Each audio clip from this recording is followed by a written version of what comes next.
Let's talk housing crisis.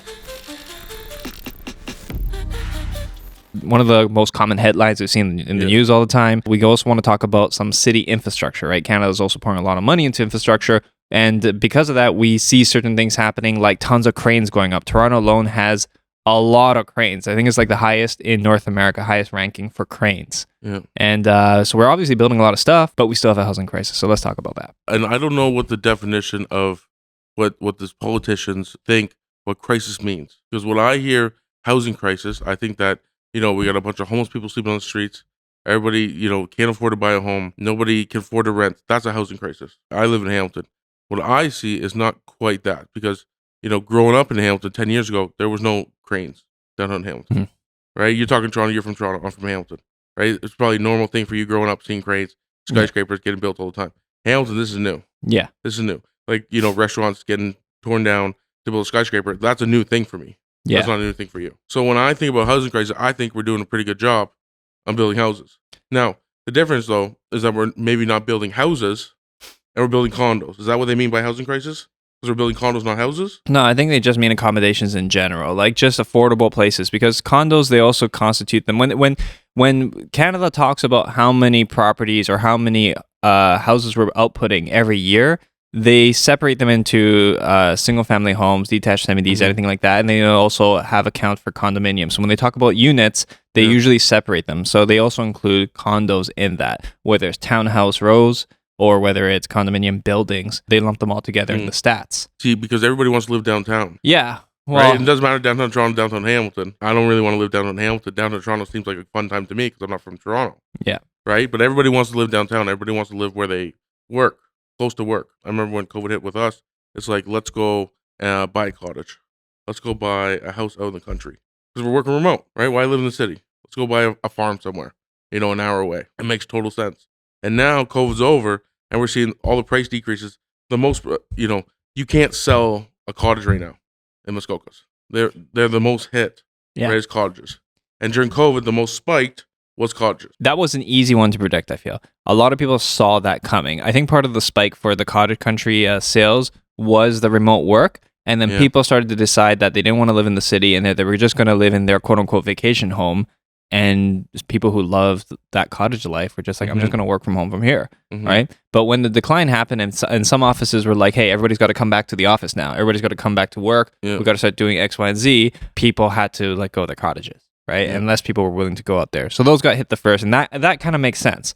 But when we're talking a housing crisis, right, it is what you said, a combination of affordability, availability, and also what? Like supply and demand must have a lot to do with the housing crisis. Yeah. And that's what people are telling me, because I don't know. And again, we see the cranes. So I don't know if the supply is an issue. No, I mean, it obviously is like, okay, for example, when you're renting out a property or when you're renting out a unit, how many applicants do you get, whether they're qualified or not? How many applicants do you get on, let's say, a 2-bedroom that's listed in August for a month? Yeah, the leasing agents are probably doing 20, 30 showings. That's a showing a day. They probably get 10 to 15 applicants, right? Half of that. And that's after even filtering, because the messages they get from people asking to see. Minimum credit score, minimum income. You need to check these boxes before you even get to see the unit. Yeah, because I see some of the messages that they have to process.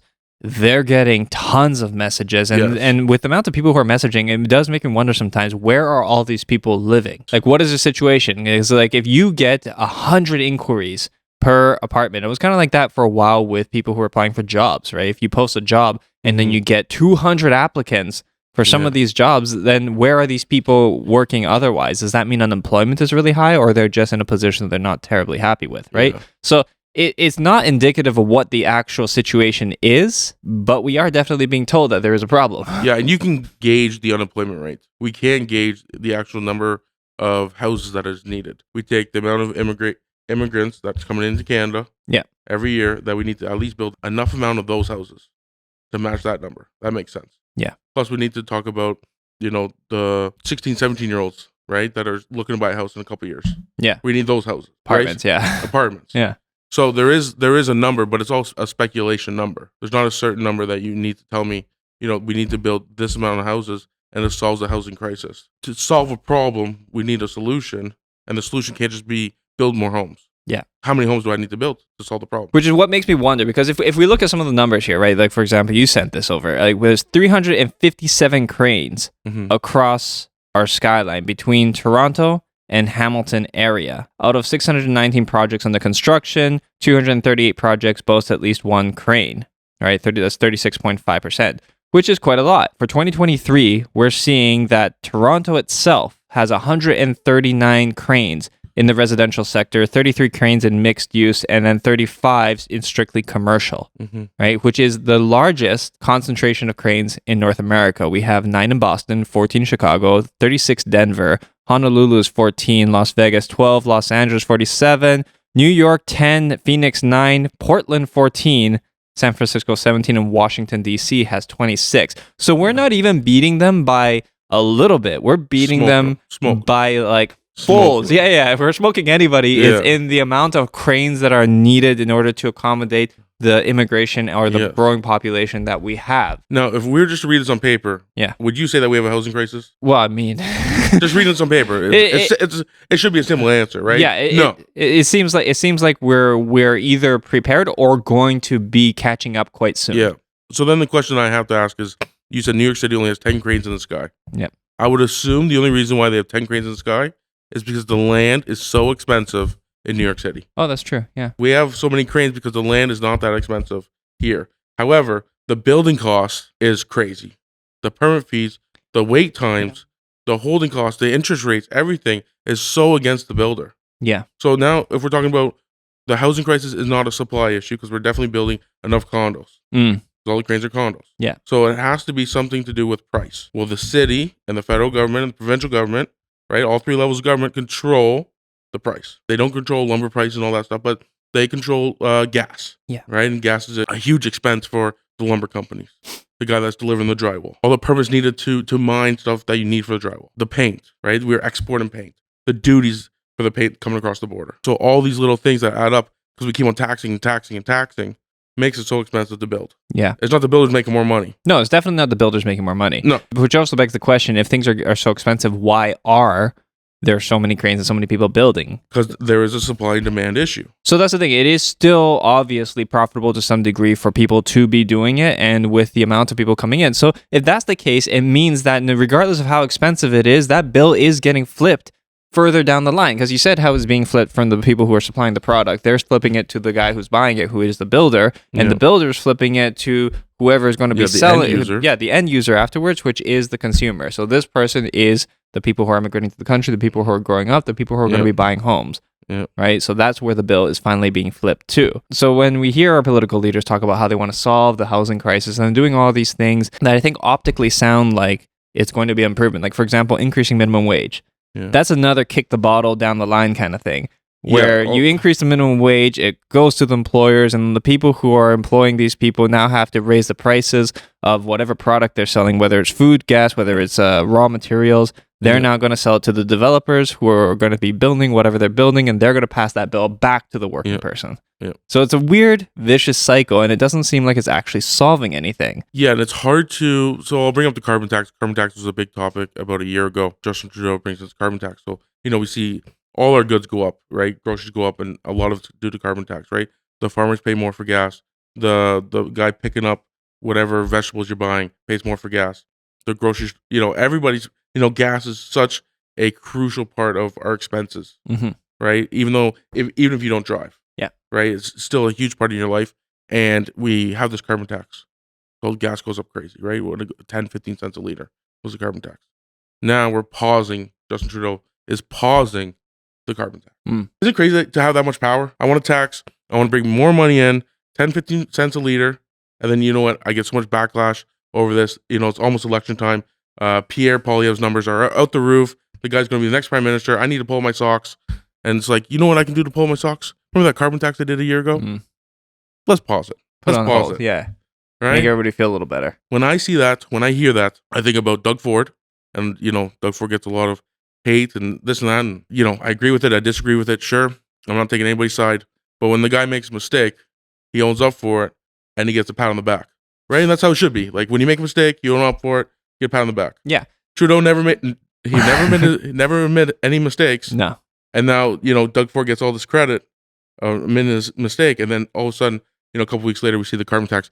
Sure, it's probably that's not why Justin Trudeau did it. He probably did it for other reasons to try to get the votes and didn't really think about Doug Ford, but. That's what I think about when we talk about politics is. And here's the thing. There are things that each party is doing, and they are arguably right or wrong in their approach as business people or as investors who are navigating the market. Right or wrong is sometimes besides the point. We have to figure out how to navigate the situation. Ford did the whole thing with the green belt. Essentially, now we've created an island for ourselves, which means that infrastructure can't extend beyond, and we have to focus inwards. That's going to be affecting real estate prices, making things more expensive. Yeah, but that wasn't Doug Ford.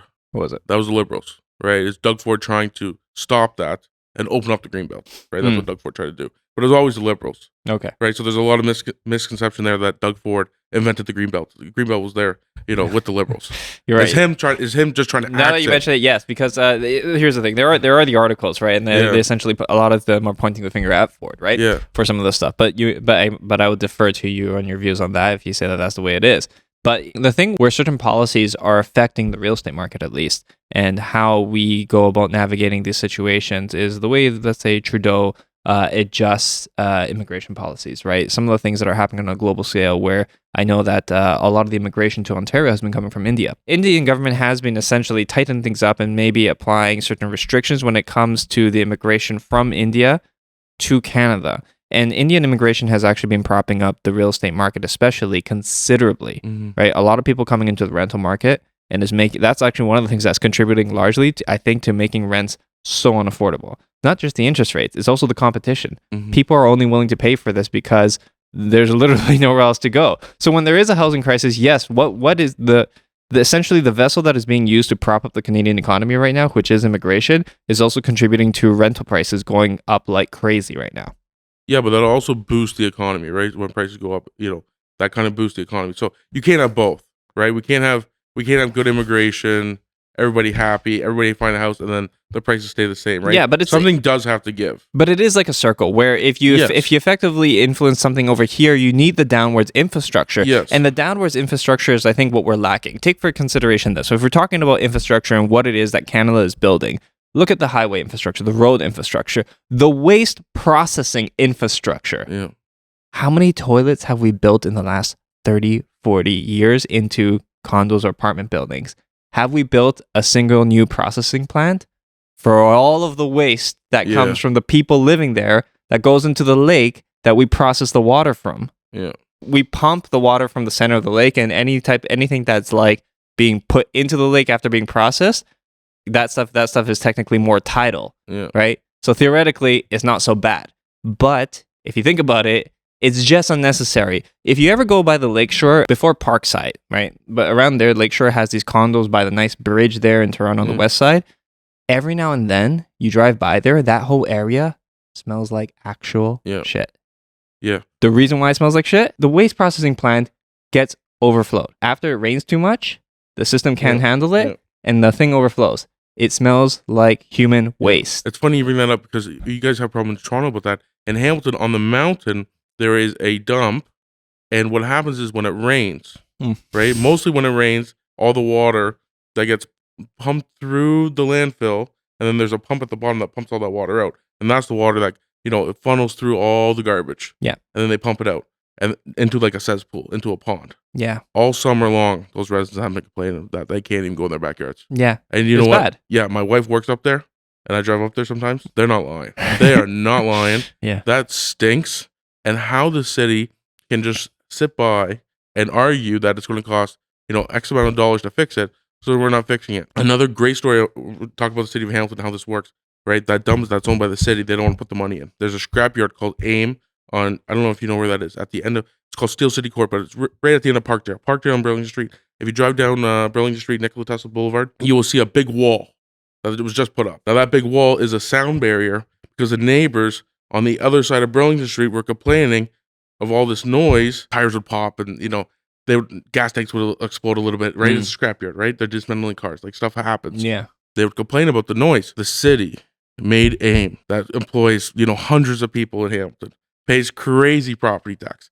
They made them build this multi-million-dollar wall wall, like a Donald A Trump wall. multi-million-dollar wall. Yes, to stop noise. Yeah. That doesn't really work. Does it? Okay? I don't know. No. They do that along the highways, right? Next to the residential sectors, they put up those wall barriers. Yes, because it helps with the white noise. Yeah. But when gas tanks are exploding, right? We're not talking about white noise here. That's true, yeah. Okay, the wall, sure, it might help a little bit, but the city made AIM spend that money. Yeah. An employer, again, employs so many Hamiltonians, pays so much property tax. If that was a city-owned scrapyard, yeah, the city would be fighting back. Of course. Tooth and nail. Of course. Right? Instead, you know what? We can go put an order to comply on the door. Yeah. Excess noise. You need to fix it. Yeah. If you don't fix it, we're shutting you down. Because the city doesn't want to have to deal with the complaints and say they did something about it. Cities often take measures like that in every regard. Even when it comes to concessions on some kind of city infrastructure. The LRT, for example, that's the type of infrastructure that the city's willing to invest in. Now, whether or not it is good, here's the thing. From a real estate perspective, it's actually pretty good from an investment perspective because it will definitely improve property values that are close to where the LRT is being constructed. The only thing I hate about it is that it removes existing good road infrastructure. And I would like your opinion on this because you're from Toronto. You grew up with good transit. Or maybe, I would say good transit. I would say good transit because we don't have trains in Hamilton. We have buses. TTC stands for take the car. You know that, right? Okay. See, yeah, I didn't know that. Right? I'm not around any of that, the public transit, just buses. When I see streetcars, when I see subway, I think that's good transit. So when I think about that, we're having this train come from Eastgate to Mac, super high speed. Is it going to be super high speed? Well, it's quicker than a bus, right? It's rapid transit. Okay, sure. Right? That's what LRT stands for. I mean, when it stops at so many light places. rail transit. Yeah, okay, sure. Anyway, carry on. It sounds like a great idea to me, but what's going to happen is we're going to do how many years of construction? And then I'm reading reports that all these cities, again, you're from Toronto, you're telling me it's terrible. Yeah, no, it is terrible, right? Okay. And it's terrible for several reasons.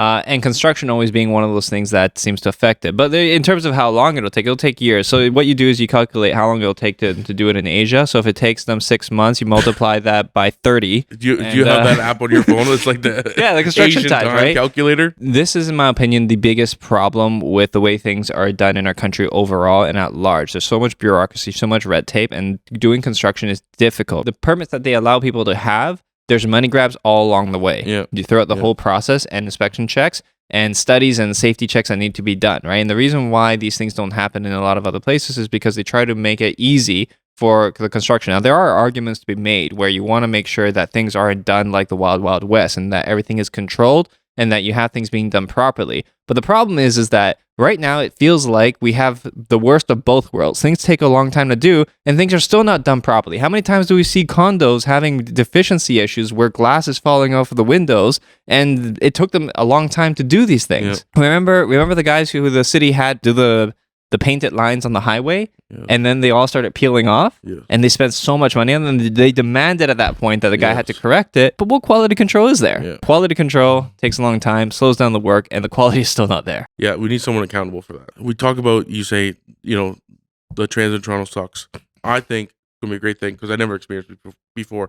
Every city's doing it. Hamilton's getting bigger. It's getting busier. For me to drive to my house to Westdale, it's 25, 30 minutes. Really? Yeah, it's crazy. During traffic. Yeah, during traffic. It's crazy. Okay. You take King Street. That's nuts. Yeah, okay, that's it's better than the Toronto issue right now where they say it takes an hour to get from Toronto to Toronto. There's a meme about that. Yeah. So I think we're getting there. I still find that it takes about 10 to 15 minutes during non-peak hours to get anywhere in Hamilton to Hamilton. 10 to 15 minutes. Pretty much anywhere. The max is if you're on the far side, like Stony Creek, and you need to go to Ancaster, 20 minutes. That's because the link's there, the QEW's there, the 403, everything's really, really close. Yeah. Right? So if you do live, I live in the East End, everything's super close for me to hop on the link. I can go to Costco in Ancaster. That's farther away than Costco in Burlington because of the link. Yes. Right? Which was a great play. We definitely needed it. Yeah. And that's why I'm going to sit there with the LRT. But I read this in the spec the other day that in the 1900s, we used to have transit like street railway cars in Hamilton, and we got rid of them. Yeah. Because everybody wanted cars. And cars was, it was way quicker to get from point A to point B. Yeah. So we bury all the tracks and we make roads. So there's tracks underneath existing roads. There's tracks underneath that when we're digging up the roads right now on Sherman, if you drive down Sherman, it's going to take you about 5 minutes to get from one end of Sherman to the other end of Sherman. It's crazy right now. And that's what's going to happen for the next 5 years. We're going to get crazy, crazy traffic but you can actually see the old railroad tracks. So they cover. So we had railroad tracks. We had them.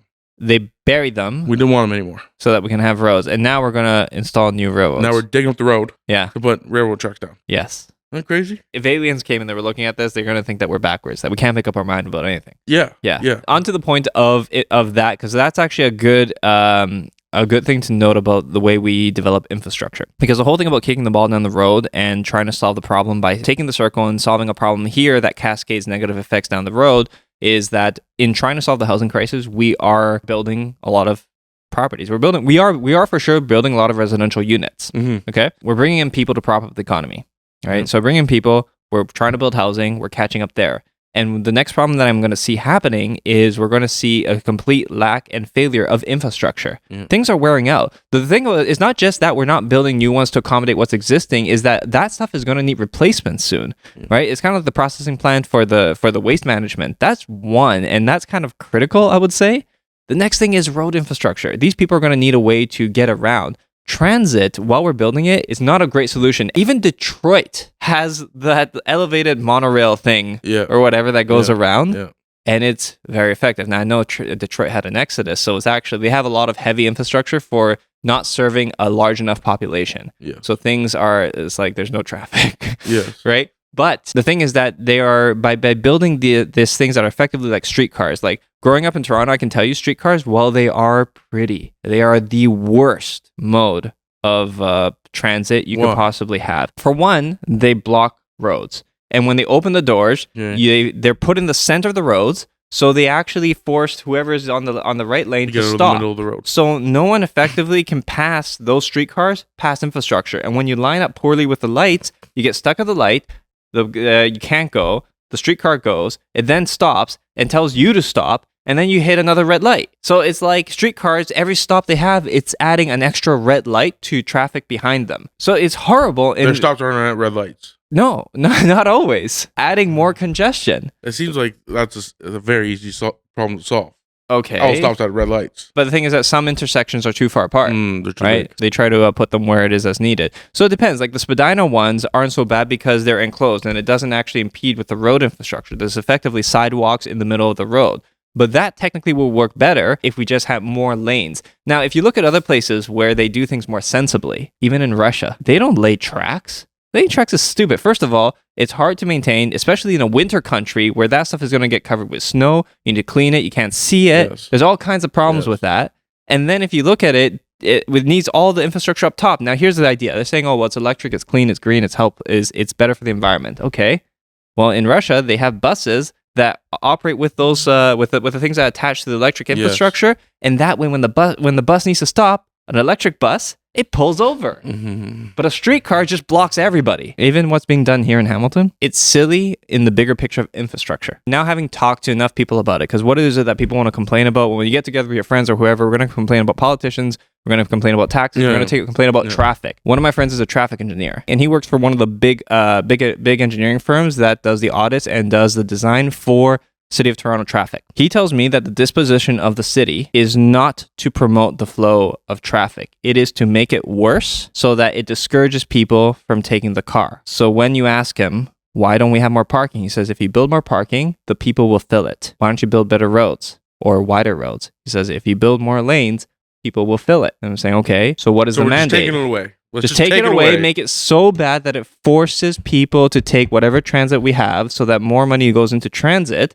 And then we can afford to maybe make the transit a little bit better. But then we also have the problem of building takes so long. You see the way that they build subways in every other country. You can look at these maps of subway infrastructure in different countries, and it looks amazing. And then you look at Toronto's subway infrastructure. Yeah, it's laughable. We are a global city, and we have the transit that we have. And I feel like what they're doing in Hamilton is they're following suit with the same poorly thought out. Like, I don't even know why. Why do we do tracks?